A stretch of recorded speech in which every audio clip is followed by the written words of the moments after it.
হাম্বল রহমতুল্লাহ আলাইহি তাইন ওলা বুজুর্গর কাছে গিয়া তাইন অত্যন্ত পরিশ্রমে ও মেহনত করিয়া হাদিস আহরণ করছেন।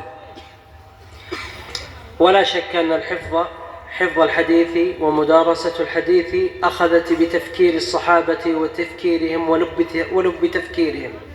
يقول علي بن الحسن: قمت لأخرج مع عبد الله بن المبارك في ليلة باردة من المسجد فذاكرني عند الباب بحديث أو ذاكرته فما زلنا نتذاكر حتى جاء المؤذن لصلاة الصبح.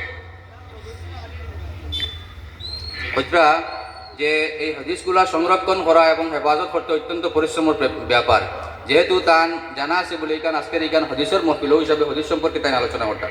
হজরত আলী ইবনে হাসান রাদিয়াল্লাহু তাআলা আনহু তাই একবার আব্দুল্লাহ ইবনে মুবারক এই অত্যন্ত বড় পায়ার এক মুহাদ্দিস আসলা তান কাছে গেছেন হদিস শিকার লাগে। হদিস শিখতে থাকছেন তাই, এমনকি কোনবাই রাত খুয়াইছে, রাত্রি অতিবাহিত হয়েছে, টেরও পাইছেন না, ফজরের মসজিদ আজান দেওয়ার বাদে বুধবাইলা রাত গেছে কি ওরকম তাই ব্যস্ত এবং মশগুল আসলা হদিস আহরণ করার ক্ষেত্রে। সুবহানাল্লাহ। ويروى عن الإمام أحمد بن حنبل أنه نظم فقال: دين النبي محمد أخبار نعم المطية للفتى الآثار لا ترغبن عن الحديث وأهله فالرأي ليل والحديث نهار ولربما جهل الفتى أثر الهدى والشمس بازغة لها أنوار. وصلى الله وسلم على نبينا محمد وعلى آله وصحبه أجمعين والحمد لله رب العالمين.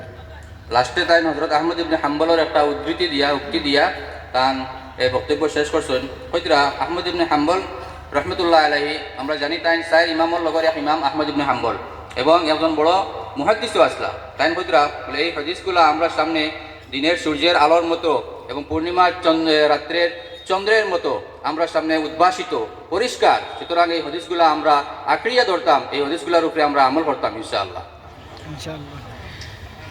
جزاكم الله خير. মারহাবান বিকা, জাযাকুমুল্লাহ। جزاكم الله خير جميعا.